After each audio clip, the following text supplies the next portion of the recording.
Tommy was just a stray, dirty, thin, and tired of being chased away. His paws hurt from walking too far. His ribs showed through his fur. No one wanted him, until he found her. He was sniffing around a quiet village in San Donacci, Italy. The sun was low, and the wind carried the smell of bread and flowers. Tommy stopped beside an old garden wall. Behind it, a fig tree stood tall. And under that tree, she was waiting. Maria. She was sitting on a wooden stool with a watering can by her feet. Her gray hair was tied back and her hands rested gently on her lap. When she saw Tommy, she didn't scream or shout. She didn't run him off with a broom like others had done. She simply knelt down, opened her arms and whispered, "Come here, boy." Tommy didn't move at first. He just stared, confused.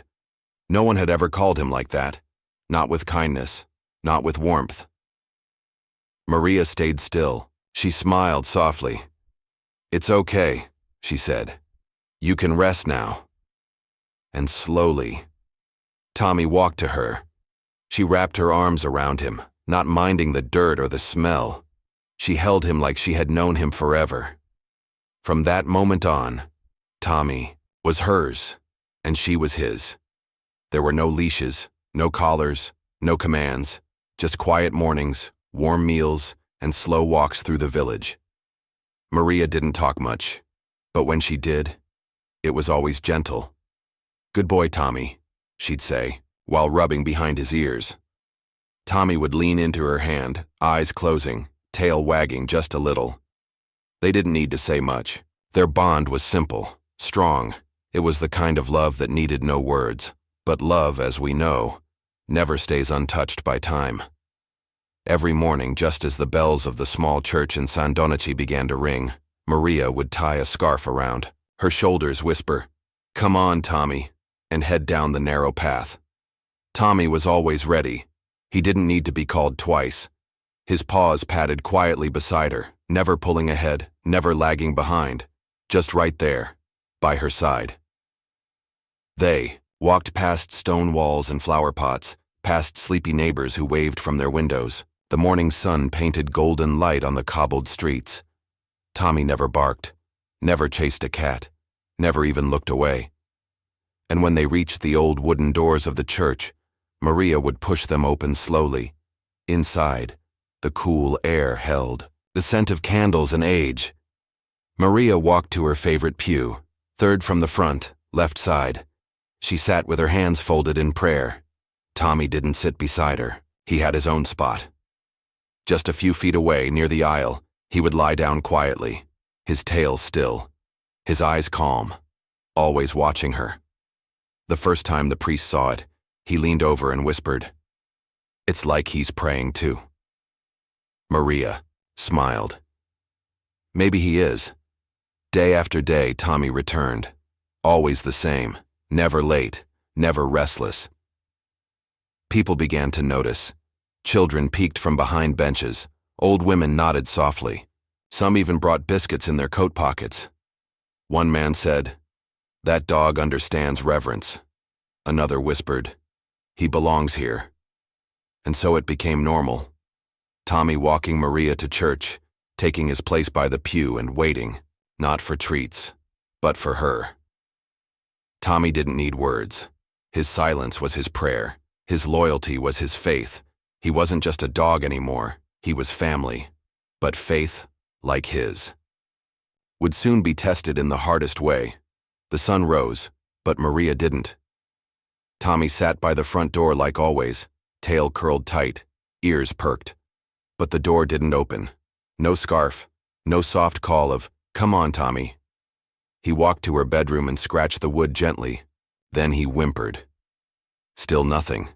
The house felt too quiet, like it was holding its breath. Then came the sirens. A low hum at first, then louder, closer. The neighbors gathered. An ambulance parked outside. Tommy didn't bark. He just stepped back and watched, eyes wide, heart confused. Two men in white coats entered. One of them shook his head. The other closed his eyes for a second and whispered something. They brought Maria out on a stretcher, She looked like she was sleeping. Tommy followed behind, step for step, never looking away. Later that day, the church bells rang, not for prayer, but for mourning. The pew was full. The air was heavy. Candles flickered like small, breaking hearts. Tommy entered last. Slowly, quietly. He didn't go to his usual spot. Instead, he walked behind the casket. His nails clicked on the stone floor.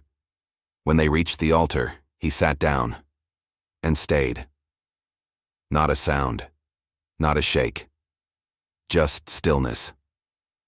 One old woman whispered, "He knows." Another said, "He's saying goodbye." As the priest spoke of love and heaven, Tommy kept his eyes on the box. No one moved him. No one dared. And when the final amen echoed through the church, Tommy didn't flinch.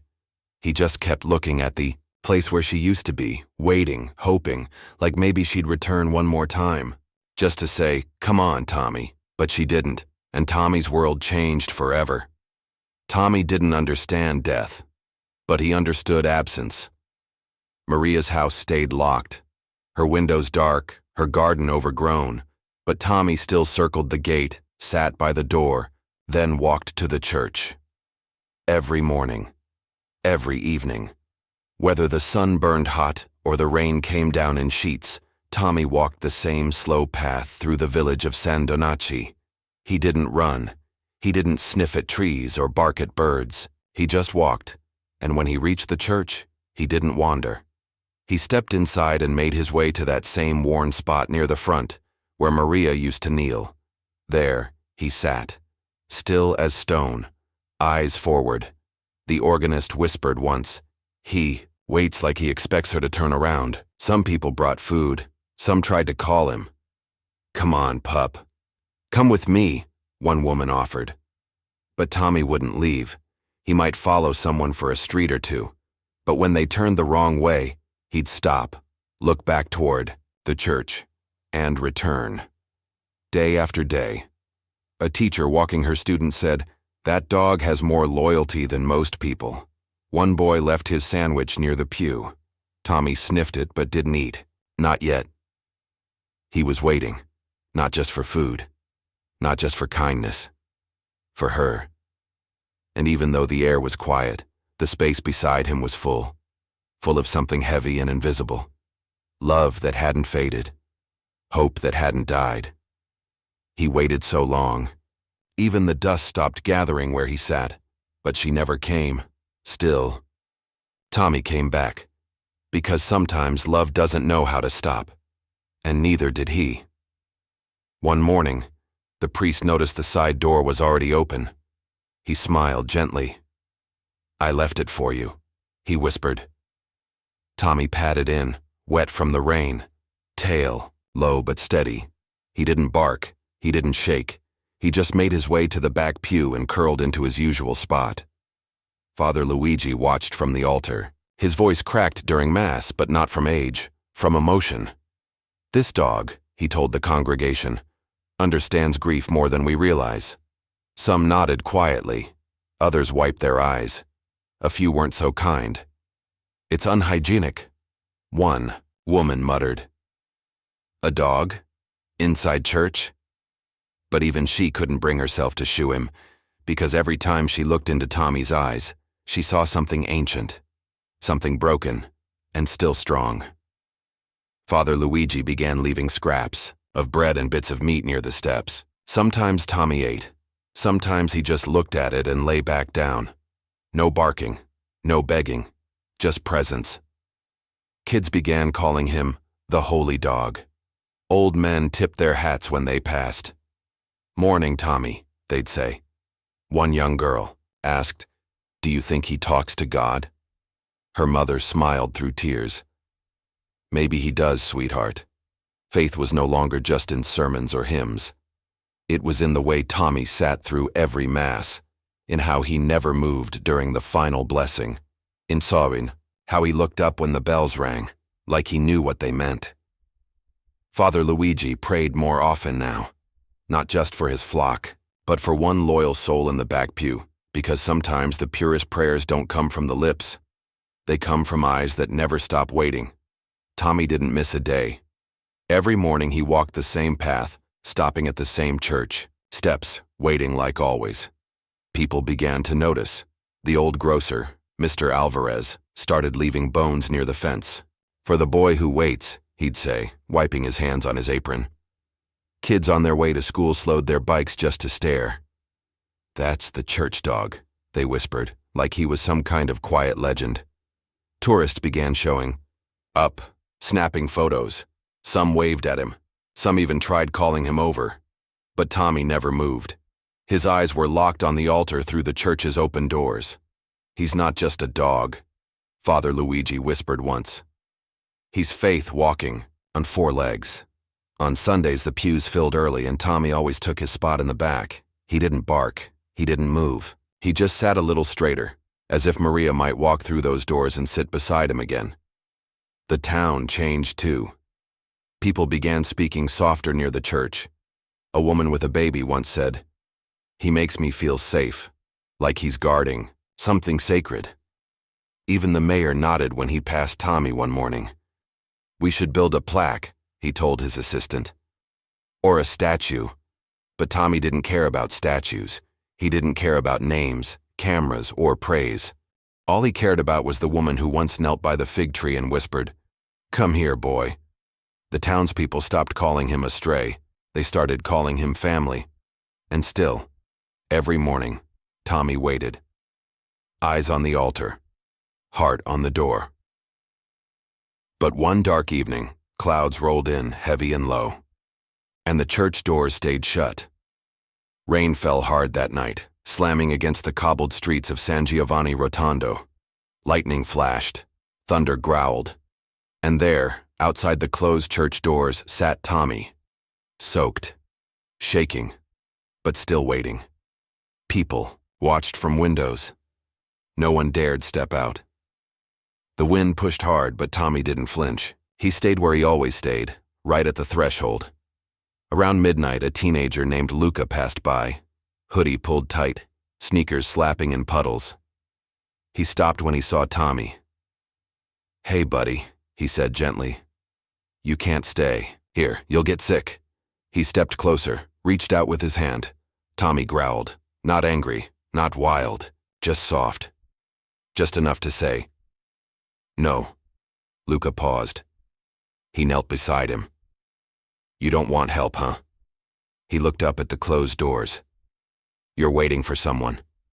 Tommy didn't move, didn't blink, didn't leave. That's when Father Luigi arrived, umbrella in hand, breath short from rushing down the hill. "Tommy," he whispered, seeing the soaked dog lying there like a statue carved from sadness. "Oh, my boy." He opened the side door. Still, Tommy didn't move, so Father Luigi sat down beside him. Rain splashed against his shoes. Wind pulled at his robe. "I won't make you leave," he said. "You've already lost enough." By morning, the storm had passed. The sun peeked shyly through the clouds, and there at the threshold lay Tommy, curled tight, fast asleep. But as Father Luigi stepped closer, he saw something. Tommy's ears twitched. He was listening again, waiting, again, still hoping the next creak of the door would be her. The next morning, before the doors even creaked open, Tommy was already there, tail still, eyes fixed. Father Luigi walked slowly to the altar. He lit a candle, hands trembling just a little. Then, from inside his coat, he pulled out 2 photos. One of Maria, smiling with a basket of apples, and one of Tommy, sitting near the church steps, eyes deep with waiting. He placed them side by side, near the flickering flame. "They belong here," he said during Sunday Mass, "not just in memory, but in faith." The room grew quiet. You could hear someone sniffle in the third pew. A child whispered, "That's the dog from outside." An older woman reached into her bag and took out a small flower, placing it near the candle. Tommy sat in the back like always. But today, something changed. His ears perked up. His body leaned forward, and for the first time in weeks, his tail moved. Just once, a slow wag, then again a little quicker. He saw her photo, he saw his place. He didn't bark, didn't cry, but something in him softened. After the mass, people came up quietly. Some touched the photo, some knelt beside him and whispered, "She'd be proud." Tommy didn't move much. He didn't need to. That tiny wag said everything. A child reached out and touched his fur. "He's warm," she whispered. Father Luigi nodded.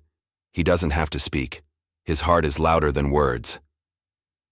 That night, as the candles flickered low and the streets emptied, Tommy stayed on the stone floor, curled under the altar bench. He wasn't just waiting anymore. He was home. But just as peace settled in, a letter arrived sealed in red, from Rome.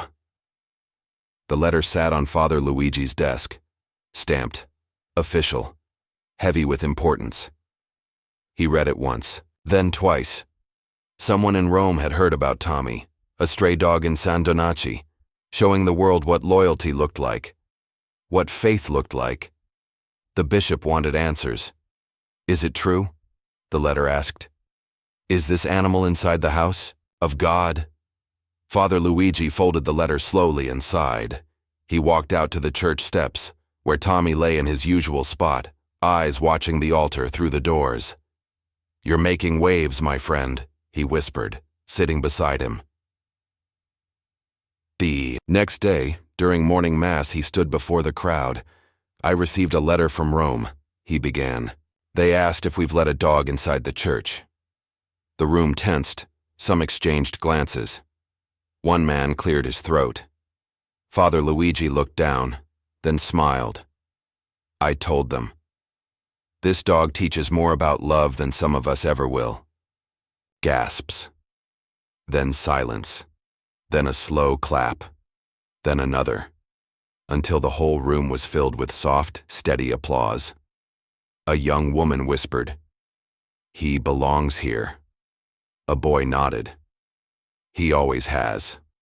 Outside, Tommy lifted his head. His tail wagged again. Just once. The church kept its doors open. The town stood with him, and Tommy stayed, still waiting, still watching, still loving, but far away in Rome. Another letter was being written, and this one came with orders. Tommy's steps were slower now. He didn't run to the church like before. He walked, careful and quiet. His joints ached when the cold wind blew. But he came anyway. Every single day. Even when his paws left shaky prints in the frost.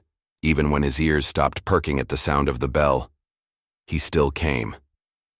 Inside, he'd settle near the altar, in the same spot he'd chosen years ago. The floor was cold, but it didn't matter. He'd close his eyes, listening like he always had. Father Luigi watched from the pulpit. "He doesn't need words," he once said. "He listens with his heart." One little girl sat near the front pew. She tugged her mother's sleeve and whispered, "He's waiting to hear her voice again." Her mother wiped her eyes but didn't answer. Some Sundays, Tommy would sleep through the whole service. Other days, his tail would twitch at the sound of a hymn. He never barked, never begged. He was just there. Old bones, heavy breath, gentle eyes, but always present. Even as the candles flickered against the winter wind, one boy laid a piece of bread near his paws and said softly, "For when he's ready to eat." Tommy didn't lift his head, but his tail moved, just once. Outside, snow began to fall, and still, he didn't leave. He'd made a promise long ago, and not even winter could break it.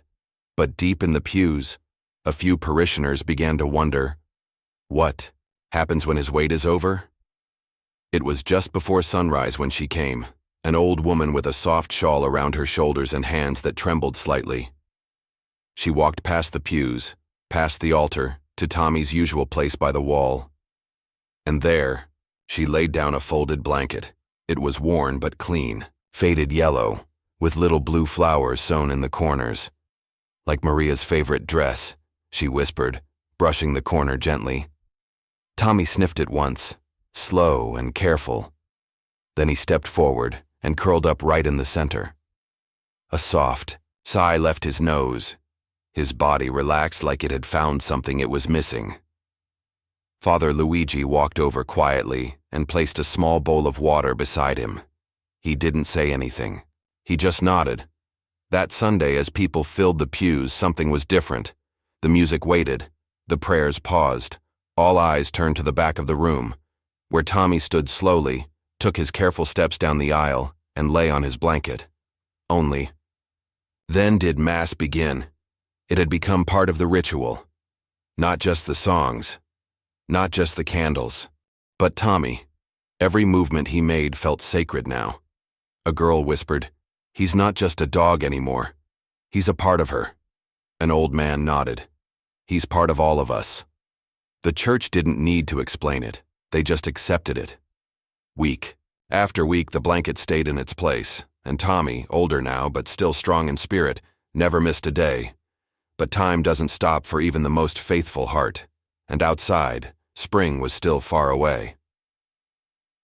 The morning bell rang, echoing through the town like it always did, but this time, there were no soft footsteps at the church doors, no gentle thud of paws against the pews. Tommy didn't come. People waited, unsure what to say. Father Luigi stepped outside, coat tight around his shoulders. He searched the empty path, heart sinking, with every step, and then he saw him. In the garden behind the church, the one with the roses Maria used to water. Tommy was there, curled beneath the old olive tree, head resting gently on his paws. His eyes were closed. He looked peaceful, like he was sleeping. But something was different. Beside him lay a rosary. Small, wooden, worn smooth from time. No one knew who had placed it there. Father Luigi knelt beside him, tears falling onto the soil. "You waited so long," he whispered, "and now, you've found her." Word spread quickly. One by one, townspeople came. Children brought flowers. Mothers lit candles. Men bowed their heads in silence. "He chose where to rest," someone said. "In the place their story began." Another replied, "No one moved his body right away. It felt wrong to rush." As if the garden itself had become holy. A little boy held his father's hand and asked, "Will he see her now?" The father nodded slowly. "Yes, I think he already has."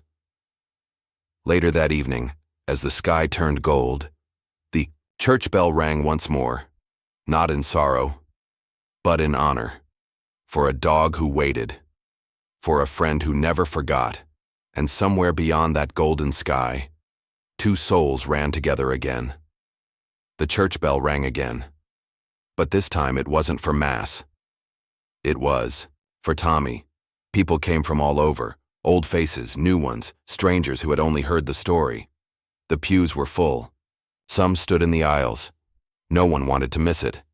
Candles lined the altar. Their small flames flickered like tiny hearts beating. Children clung to their parents, eyes red, hands tight. He never missed a day, Father Luigi said, his voice shaking.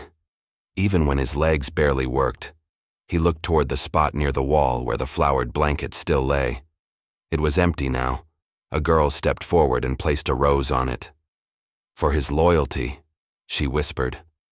Outside, a gentle breeze blew through the garden. They buried Tommy beside the fig tree, the same tree where Maria once sat with her prayer book, the same place she had first looked into his eyes and smiled.